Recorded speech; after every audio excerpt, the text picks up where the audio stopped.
I recently bought this 2010 Suzuki Jimny from WeBuyCars. It had a Decra Gold report with everything very good or good, but when I got home after about 300 kilometers, it started idling erratically. I could feel when you lift off the throttle while driving, it will stumble a bit, or when you just let it idle, it will fluctuate between 500 and 600 RPM, and it should be closer to 800 or 850. So from the invoices that I got with the car, I saw that the MAF sensor, the throttle positioning sensor, and the spark plugs were changed at the Suzuki dealer in Gauteng a year ago. And the previous owner's son contacted me in the comments on one of the videos where he said his dad gave up on the Suzuki after the Suzuki dealer told him the ECU needs to be replaced. Now I can't believe that, so let's see if we can fix this issue. Now I'm suspecting either a vacuum leak or the idle air control valve might be faulty or dirty or sticking, or it could be a dirty MAF sensor or a dirty throttle body. So we're going to go through all of those to see if we can fix this stumbling idle and get the Suzuki running smoothly. Now according to the invoices I got with the car, the MAF sensor was replaced, but I'm going to clean it anyways just to make sure it's clean.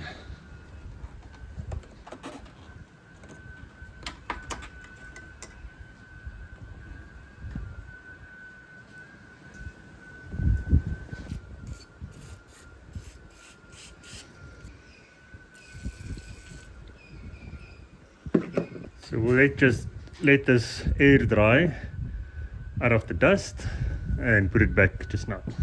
Next I'm going to remove the whole air pipe so that we can get to the throttle body in order to clean it and remove the idle air control valve.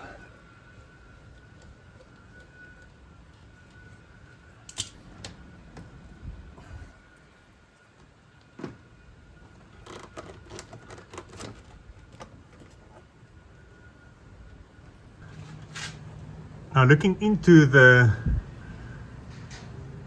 throttle body, it doesn't look like it's dirty.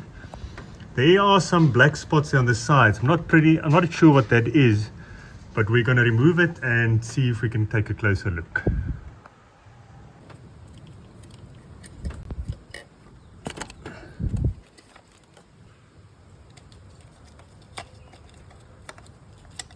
There's 3 plugs, one up here, one down there, and one down here on the idle control valve. And then I released the throttle cable, and hopefully now if I pop off these 4 bolts, the whole thing will just lift out. Oh, there's a hose down there and up here. Okay, with the needle nose pliers I managed to get both hoses off. The bottom one, you can see there's dripping coolant. I didn't expect that. We'll fill it up afterwards. Hopefully I'll just plug it with a bolt or something. Okay, so I actually didn't film. I took out those 4 bolts back there, but it's pretty straightforward, so you don't need to see that. It is a bit gunked up there in the corners, so we'll clean that out. Could let some air in. And we're also going to remove this idle air control valve now here and clean the little, I don't know if you call it spindle or pindle or whatever inside. Okay, just to show you, it's actually pretty clean inside there.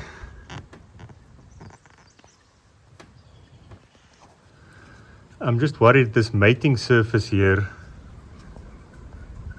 it doesn't look right. There should be a gasket, because obviously if it sucks air there, it's unmetered air, and that will definitely cause some idle issues.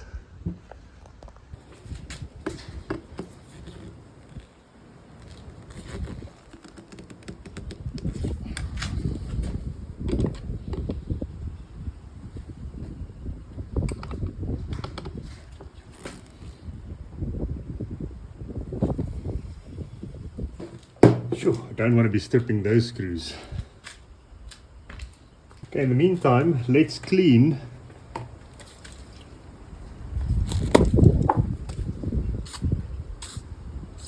the throttle body.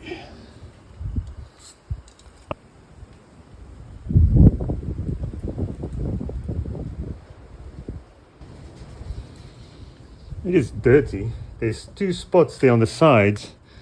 You can check there in the corner. On the body itself, that's quite dirty.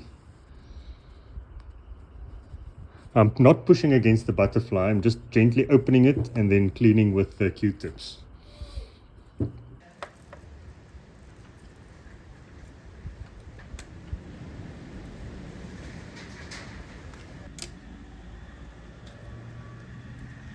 Okay, so I'm running out of light, but I couldn't get these screws out, so I had to take it to a friend of mine who had a special tool to get them loose, and he gave me some new hex screws for next time.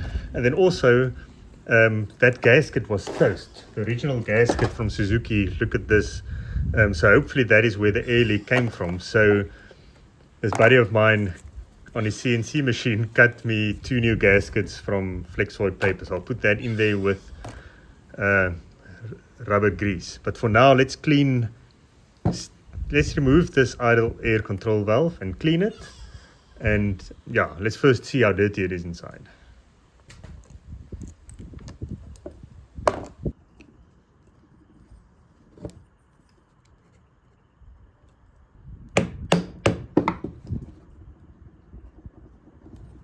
Someone probably used gasket maker in there as well,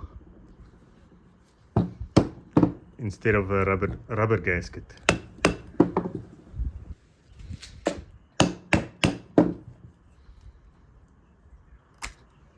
Ooh. Okay, there's a rubber gasket.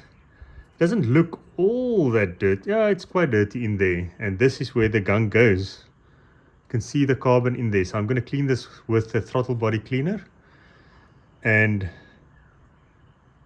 hopefully that'll get it unstuck. I think this is where the water goes through to heat it up.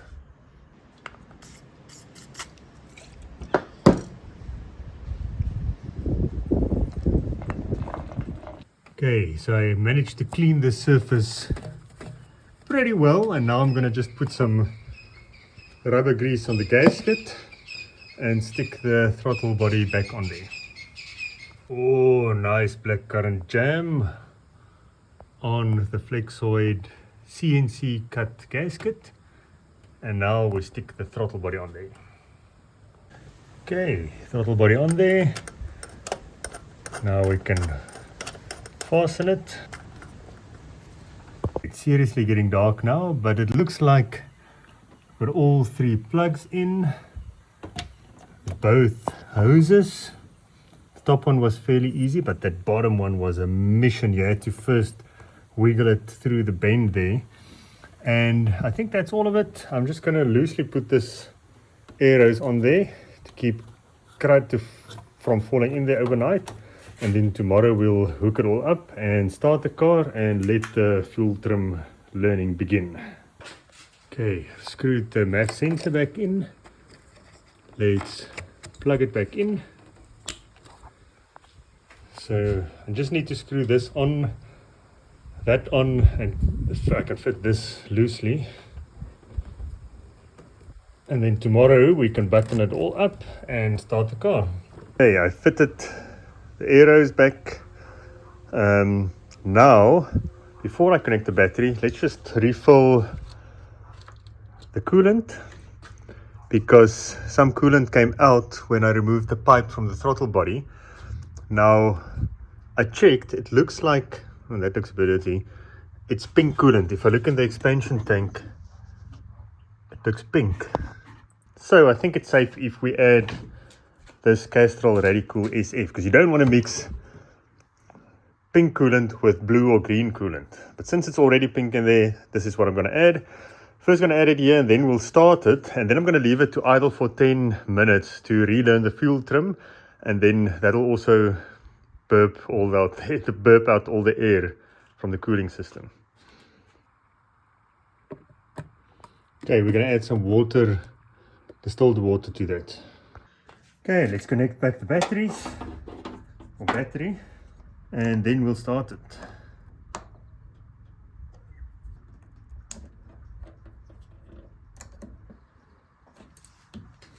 Done. Moment of truth. And I always dread this part because you've done all that trouble and then you see there was no difference. So let's see. When I started, it's probably gonna run rough because we cleaned the throttle body and reset the ECU. But hopefully after it's relearned the fuel trim, it will run good. So I'm gonna switch off the aircon, let it sit for about 10 seconds just to power all the sensors.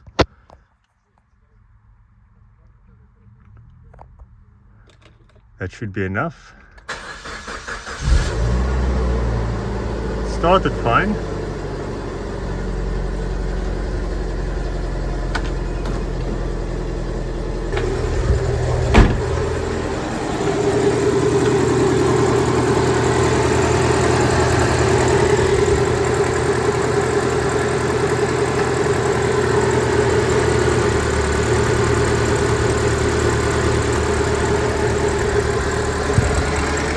Okay, I'm going to leave it running there for 10 minutes and we'll see then if after the ECU has relearned the fuel trim, whether it runs okay. Hopefully that's sorted out at Erratic Island. It sounds fine now, but obviously the engine is cold and it's busy relearning the fuel mapping, or that's how I understand it. So I'll also check that the temperature is at the right place, or I want to open the thermostat once or twice to make sure the coolant is properly burped out. What do you call it? There's a better word for it. All the air has escaped. There's still a better word for it, but anyways, you know what I mean. So it's idling fine, but obviously the engine is still heating up, so it will be slightly high. It's going lower now, but it's relearning the fuel trim. So I'm supposed to leave it 5 to 10 minutes just idling without touching the throttle at all. So I'm just going to leave it running like this, and then we'll take it for a 15-minute drive in varied conditions like accelerating and stopping and so on. It doesn't look like there's any air coming out, so I think I'm going to close the radiator cap and then the pressure can start building up. We'll check it again after driving it.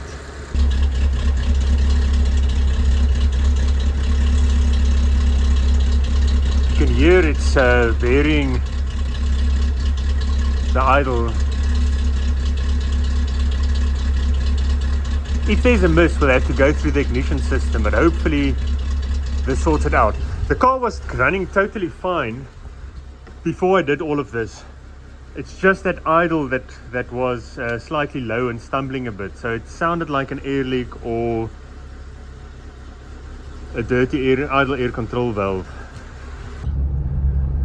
Okay, we're driving around now, slowly, gently, stopping, starting, accelerating, decelerating for about 15 or 20 minutes just for the ECU to relearn the fuel trim in different conditions. And hopefully then when we get back home and let it idle, it will idle smoothly.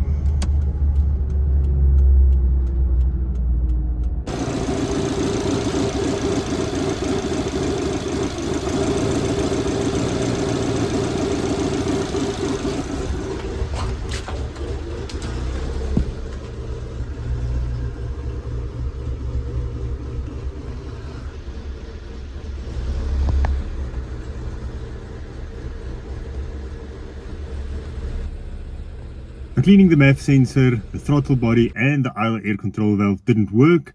So next I moved on to the ignition system. So I checked the spark plugs, even though I knew all 4 were replaced by Suzuki a year ago.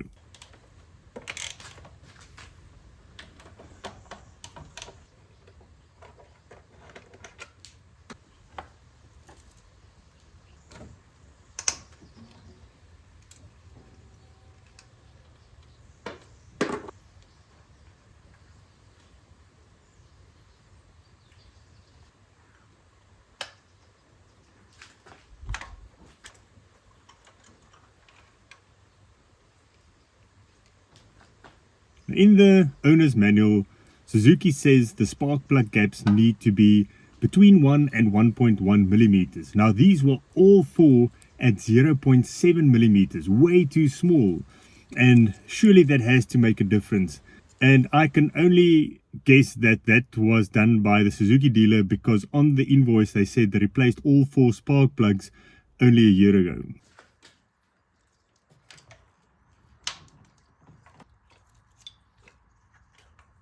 Now, with the spark plugs gapped properly at 1 millimeter each, the engine definitely ran better, but the idle was still jumping up and down. So I decided to do what I should have done at the start, and that is test for vacuum leaks. Now, usually it's not as simple as you think. Most people say just take carb cleaner or engine start and spray it around the hoses and everywhere, and then the idle will pick up if you find the leak. But that I did try that, it didn't make any difference. So instead of having it suck in, I wanted to blow from the inside and see if I can get it to pop out somewhere. If that makes sense. Okay, so after my smoke machine failed, I decided this very crude air pump with soapy water. So I'm just blowing into it. And I think I found the leak. You can see bubbles.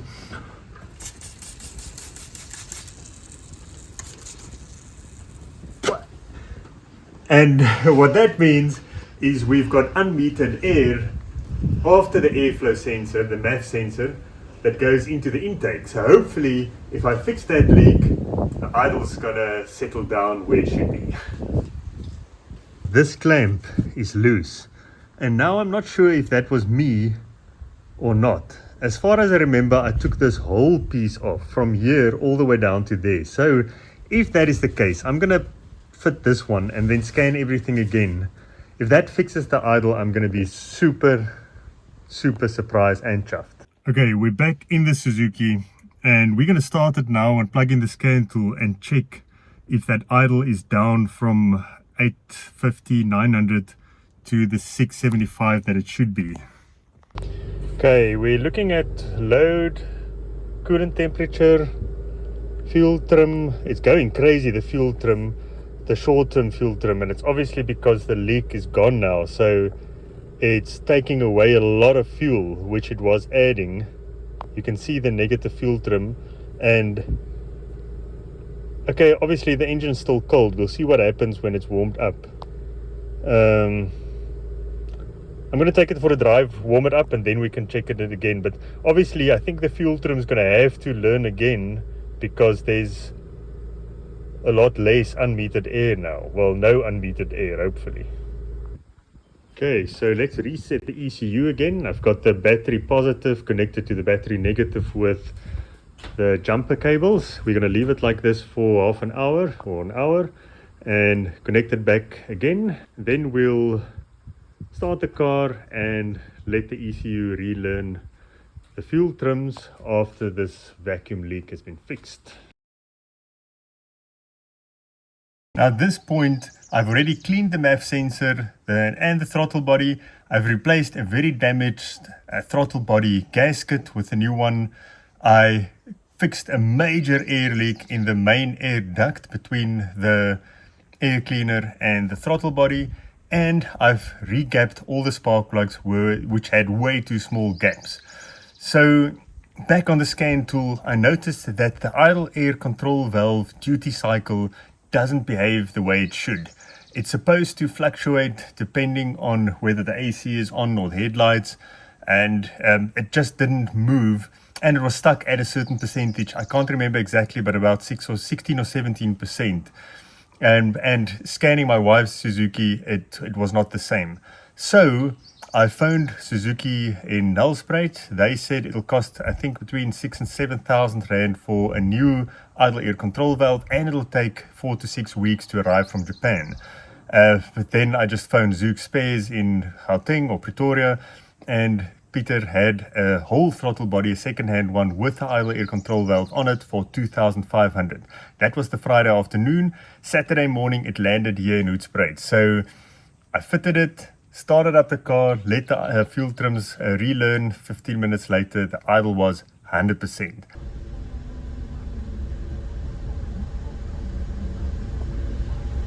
So now the Suzuki idles the way it should at 675 RPM with the aircon off, and as soon as you switch it on, it goes up to 823, exactly what you expect. So the Suzuki dealer couldn't fix it. They said in the end you need to replace the ECU, so the owner sold it. Eventually it landed up at WeBuyCars. I bought it, and after a few free fixes and the 2500 idle air control valve, the car runs like new.